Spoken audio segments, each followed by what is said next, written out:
Now the second most important doubt is cooperation and coordination.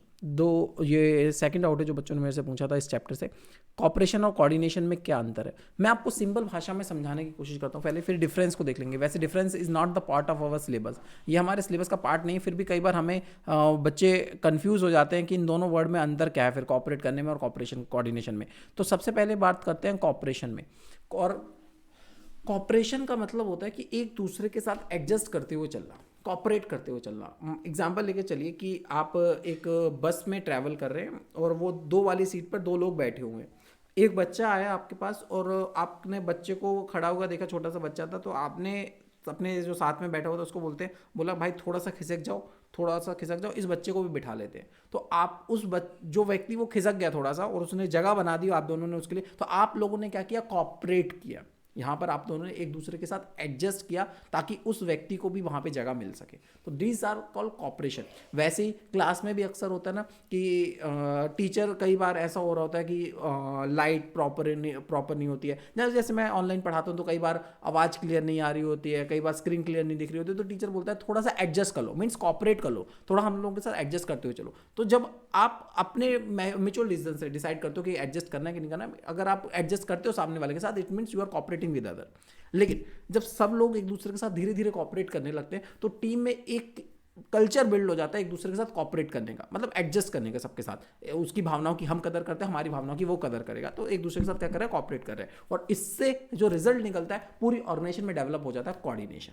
मतलब corporation एक अंदरूनी हिस्सा है या पहला पार्ट है या पहला स्टेप है जिसकी वजह से ऑर्गेनाइजेशन के अंदर कोऑर्डिनेशन बिल्ड हो पाता है। तो cooperation is the part of coordination. Cooperation को हम क्या बोल सकते हैं, कोऑर्डिनेशन का एक पार्ट है। देखिए अब इसको डिफरेंस के थ्रू देख लेते हैं। It is an orderly arrangement of group efforts deliberate action. ये किसकी है, कोऑर्डिनेशन की बात करें, ये डेलिब्रेट एक्शन है, ऑर्डरली अरेंजमेंट है, पूरी तरह से अरेंजमेंट किया गया है पूरी ऑर्गेनाइजेशन के बीच में सब, और वो भी कॉन्शियसली।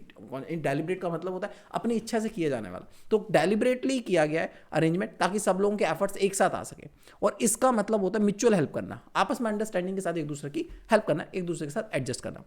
इसका स्कोप ब्रॉडर, मतलब ये एक बहुत बड़ा कॉन्सेप्ट है, ये एक पार्ट है कोऑर्डिनेशन का। मतलब कोऑर्डिनेशन एक बहुत ब्रॉड कॉन्सेप्ट है जिसके अंदर बहुत सारी चीज़ें आती है और कॉपरेशन उसके अंदर एक छोटा सा हिस्सा हो जाता है। और कोऑर्डिनेशन का फंक्शन किसके द्वारा परफॉर्म किया जाता है, टॉप लेवल के द्वारा। बल्कि कॉपरेशन जो होता है वो हर एक लेवल पर देखा जाता है, इवन वर्कर्स के बीच में भी कॉपरेशन देखा जाता है। सबसे ज़्यादा लोग कौन कौन कॉपरेट करते हैं, वर्कर्स कॉपरेट करते हैं एक दूसरे के साथ, पसीने में गर्मी में कैसे, वो भी मैनेजमेंट के साथ एडजस्ट कर रहे होते हैं, कॉपरेट कर रहे होते हैं मैनेजमेंट के साथ।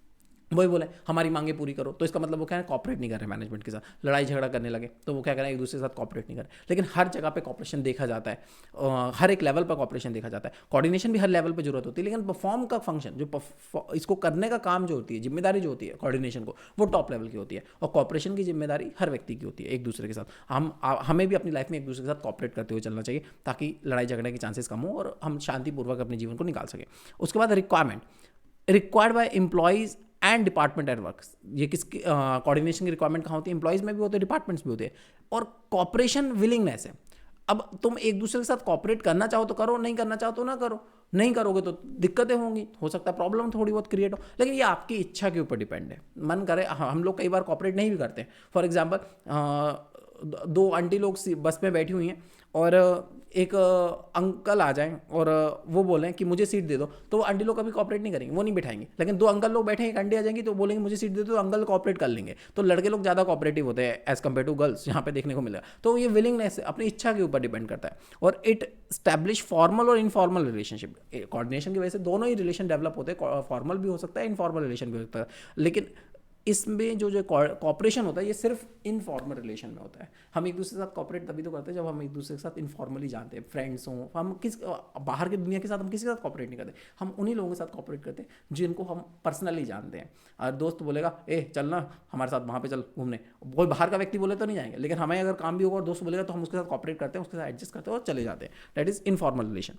तो कॉपरेशन इनफॉर्मल रिलेशन में पाया जाता है। ये सेकंड आउट था जो बच्चों ने बहुत बार मेरे से पूछा है, इसको देखकर मेरे हिसाब से अब आपको क्लियर हो गया होगा। Cooperation is the part of coordination. जब धीरे धीरे सब लोग एक दूसरे के साथ कॉपरेट करेंगे तब कोऑर्डिनेशन ऑर्गेनाइजेशन के अंदर डेवलप होगा। आपको ज़्यादा इस पर फोकस करने की ज़्यादा जरूरत नहीं है, एग्जाम में नहीं आएगा, मतलब इतना डिफरेंस नहीं आएगा, थोड़ा बस मतलब आपको पता होना चाहिए इसका। चलिए